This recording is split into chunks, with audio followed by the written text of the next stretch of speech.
Everyone, welcome to my channel Math Booster. आज हम एक और क्वेश्चन करने वाले हैं। जो आपका क्वेश्चन है वो डिफरेंशियल इक्वेशन का है और जून 2016 में पार्ट सी में पूछा हुआ है। ठीक है, तो क्वेश्चन को देखते हैं। क्वेश्चन में आपको एक ऑर्डिनरी डिफरेंशियल इक्वेशन गिवन है सेकेंड ऑर्डर की, ठीक है, और फिर एक कंडीशन गिवन है उसी सेकेंड ऑर्डर के डिफरेंशियल इक्वेशन के सॉल्यूशन के ऊपर।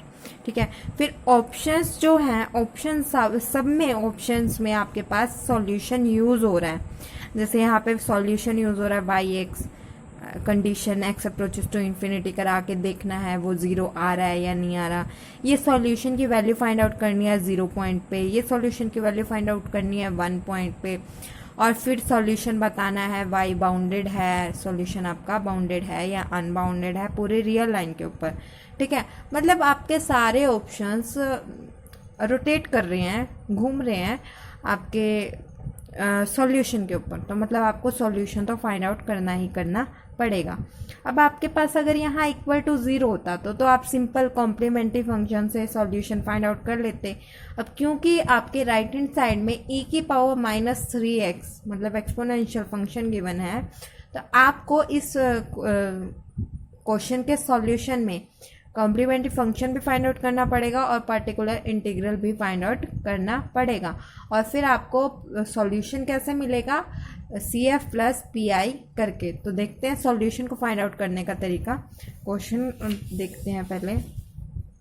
हमारे पास क्वेश्चन क्या गिवन है, that is 2y double dash plus 3y dash plus y is equals to e की पावर -3x।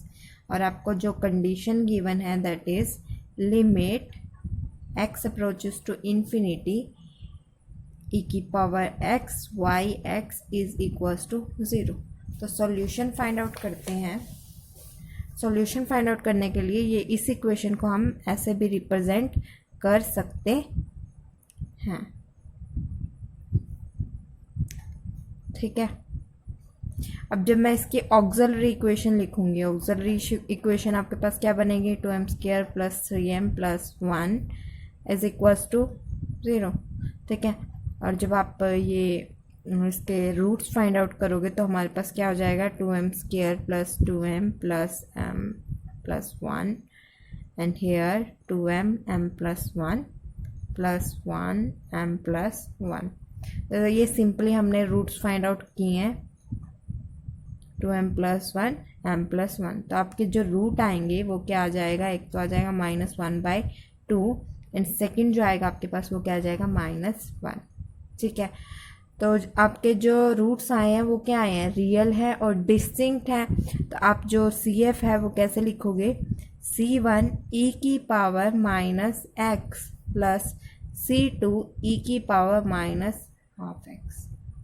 ठीक है, अब ये तो थी बात, हमने CF फाइंड आउट कर लिया। अब सॉल्यूशन फाइंड आउट करने के लिए हमें PI भी तो फाइंड आउट करना पड़ेगा। तो PI फाइंड आउट करने का क्या तरीका है, आपके पास क्या हो जाएगा, राइट हैंड साइड में आपके पास क्या गिवन है, e की पावर -3x और नीचे आपके पास 2d plus 1 and d plus 1। ठीक है, अब ये जो आपको जहाँ भी आपको d गिवन है उसमें अब e की पावर में क्या है, -3x। तो जो x का कोफिशिएंट होता है वो हम क्या रख देते हैं, d के प्लेस पे पुट कर देते हैं PI फाइंड आउट करने के लिए। तो e की power -3x 2 into plus 1 and this will give you -3 plus 1। Solve करने पे आपको क्या मिलेगा, e की power -3x and this will give you -5 and this will give you -2। आपको सॉल्व करने पे e की पावर -3x अपॉन में 10, ये आपको क्या मिला, PI। और आपको पता है जो कंप्लीट सॉल्यूशन है वो कैसे फाइंड आउट होता है, CF प्लस PI करके। CF हमारे पास क्या है, C1 e की पावर -x C2 e की पावर -12x प्लस e की पावर -3x अपॉन में 10। ठीक है, ये आपका आया कंप्लीट सॉल्यूशन। अब देखते हैं ये हमारे पास एक अब यहाँ पे क्या है, आपके पास दो कांस्टेंट है, अब इनकी वैल्यूज भी तो हमें चाहिए होंगी। तो आपको एक कंडीशन गिवन है, अब इस कंडीशन का हम यूज़ करते हैं। ये कंडीशन आपको क्या कह रही है, limit x approaches to infinity e की power x y x is equals to 0। ये क्वेश्चन में आपको कंडीशन गिवन है, ठीक है। तो इस कंडीशन का हम यूज़ कैसे करेंगे, अब देखना इस बात को। अब क्या कह रहा है, वाई एक्स के साथ ई की पावर एक्स का हमें क्या कराना है, मल्टीप्लाई। तो हम ये करते हैं पहले तो c1 ई की पावर एक्स, मैंने क्या किया है, जस्ट ई की पावर एक्स को मल्टीप्लाई कराया सॉल्यूशन में, ठीक है, प्लस c2 ई की पावर एक्स ई की power half minus half x e की पावर एक्स ई की पावर माइनस 3x अपॉन में 10, ठीक है। Limit x approaches to infinity, ठीक है। अब जब हम इसको सॉल्व करेंगे ना, अब बेस क्या आपका सेम है तो पावर क्या हो जाएंगी, ऐड हो जाएंगी। तो यहाँ पे क्या बनेगा, e की power 0 c2 half x and this will give you minus half, ठीक है, माइनस 2x, ठीक है। अब limit x approaches to infinity, अब ये c1 एज इट इज, ठीक है। अब c2 e की पावर हाफ x, अब ये क्योंकि आपकी क्या है, माइनस में है, तो मैं इसको क्या लिख सकती हूँ, 1/e2x 10, ठीक है, इस टाइप से मैं लिख सकती हूँ, ठीक है। अब जब मैं limit x approaches to infinity इस पूरी टर्म में कराऊंगी, तो यहाँ पे जब हम e की पावर इन्फिनिटी कराएंगे तो 1/e की पावर 1/इन्फिनिटी बनेगा, और 1/इन्फिनिटी किसके इक्वल होता है, 0 के इक्वल। तो मतलब जब आप limit x approaches to infinity कराओगे तो ये टर्म आपकी क्या बन जाएगी, 0। तो ये टर्म तो आपकी क्या हो गई, ख़त्म हो गई। अब बात करते हैं इन दो की, ठीक है। अब कंडीशन में आपको क्या गिवन है, जब आप limit x approaches to infinity कराओगे तो ये किसके इक्वल होगा, 0 के, ये गिवन है आपको। तो हमारे पास अब ये तो 0 के इक्वल हो गया, हमारे पास क्या कंडीशन बची, सिर्फ c1 c2 e की power half x equals to 0, ठीक है। अब ध्यान से सुनना, ये जो है ये terms x approaches to infinity कराने पे कब 0 होंगे, यहाँ पे तो कोई टर्म है ही नहीं, ठीक है। और यहाँ पे आपकी e की पावर जब इन्फिनिटी कराएंगे ये क्या बनेगा, इन्फिनिटी बन जाएगा, तो 0 होने के चांसेस तो इसके भी नहीं है। तो इसका मतलब क्या है, पहले मैं इसकी बात करती हूँ, ठीक है। अब e की पावर क्या है, इन्फिनिटी, मैं e की पावर कुछ भी करूँ वो तो कभी 0 होगा नहीं, क्योंकि मान लो e की पावर 3 वो भी कुछ वैल्यू देगा, सारी कुछ भी वैल्यू पुट करूँ मैं e की पावर में, वो कभी भी एक्सपोनेंशियल नेवर इक्वल टू 0। सबसे पहले हम क्या पुट करते हैं, e की पावर 0 पुट कर सकते हैं, वो क्या देगा, 1 देगा। तो मतलब कोई भी ऐसा केस नहीं है जिसमें हम e की पावर कुछ पुट करें वो क्या दे दे, इक्वल टू 0। अब ये चीज़ तो 0 हो नहीं सकती, तो 0 किसको होना पड़ेगा, c2 को, ठीक है। अब c2 0 है, मतलब ये टर्म 0 है, ठीक है। अब ये पूरी टर्म क्या हो जाएगी, 0। अब ये वाली टर्म 0 है, तो इस वाली टर्म को भी क्या 0 होना पड़ेगा, 0, तभी इन दोनों का सम क्या आएगा, इक्वल टू 0। अब अगर ये होती -1 कुछ सॉल्व करने के बाद आता ये +1, तब 0 हो सकता था, मतलब एक दूसरे के नेगेटिव हो। अब क्योंकि ये एक दूसरे के नेगेटिव नहीं है और ये वाला कॉन्स्टेंट इक्वल टू 0 है, ये हमने देखा भी, तो ये इस वाले कॉन्स्टेंट को भी क्या होना पड़ेगा, इक्वल टू 0। तो मतलब इससे हमें कंक्लूजन मिलता है c1 और c2 इक्वल टू क्या हो जाएगा, 0, ठीक है। अब हम बात करते हैं सॉल्यूशन की। सॉल्यूशन हमारे पास क्या गिवन था, y1x, ठीक है, yx गिवन था। तो c1 और c2 तो क्या हो गया, 0 हो गया, तो मतलब ये दोनों टर्म्स तो खत्म हो गई। तो हमारे पास सॉल्यूशन सिर्फ क्या बचा, e की पावर -3x अपॉन में 10, ठीक है।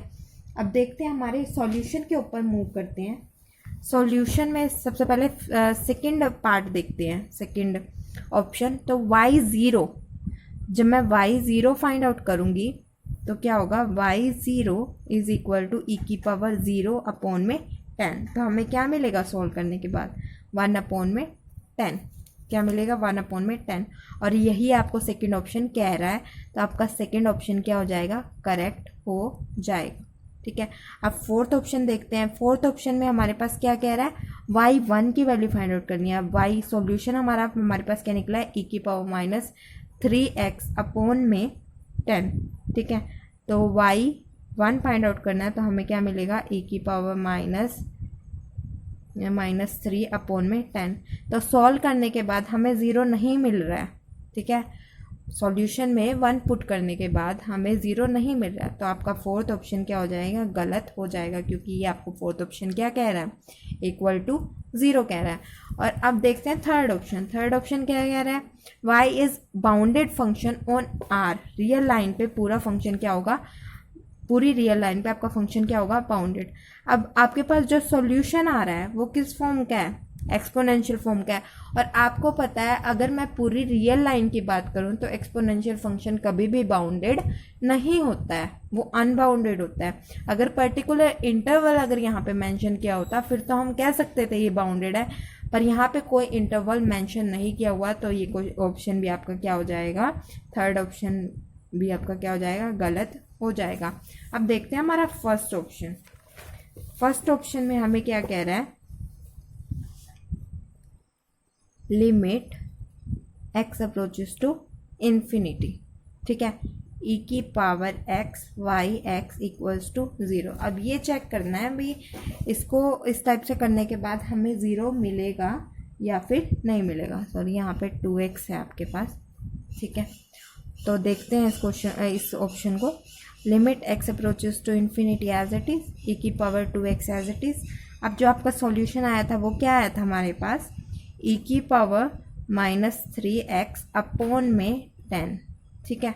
अब सॉल्व करेंगे तो क्या मिलेगा हमारे पास, limit x approaches to e⁻−x/10, ठीक है। अब इसको हम क्या लिख सकते हैं, limit x approaches to infinity 1/10 e⁻x। और यहाँ पे जब आप इन्फिनिटी अप्रोच कराओगे मतलब 10 e⁻∞, तो आपके पास क्या बनेगा, 1/∞, एंड 1/∞ = 0। और यही तो हमारा फर्स्ट ऑप्शन कह रहा था, तो इसलिए आपका फर्स्ट ऑप्शन क्या हो जाएगा, करेक्ट हो जाएगा। तो आपका फर्स्ट एंड सेकंड ऑप्शन क्या है, दोनों करेक्ट हैं, एंड थर्ड और फोर्थ ऑप्शन आपके क्या है, रॉन्ग ऑप्शन है। This is question of differential equation based on ordinary differential equation. Meet you in next video. Till then, take care. Bye bye.